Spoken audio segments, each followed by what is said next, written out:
శ్రీవారిని దర్శించడానికి తిరుమలకు వచ్చే లక్షలాది మంది భక్తులకు వడ్డించే అన్నప్రసాదాల విషయంలో తిరుమల తిరుపతి దేవస్థానం తాజా నిర్ణయాలను తీసుకుంది. భక్తులకు అత్యుత్తమ నాణ్యతతో కూడిన అన్నప్రసాదాన్ని అందించడమే తమ ప్రాథమిక లక్ష్యమని పునరుద్ఘాటించింది.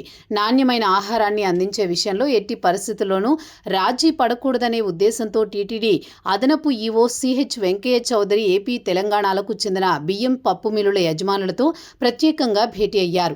పద్మావతి అతిథి గృహంలోని సుధర్మ కాన్ఫరెన్స్ హాల్లో ఈ సమావేశం ఏర్పాటైంది.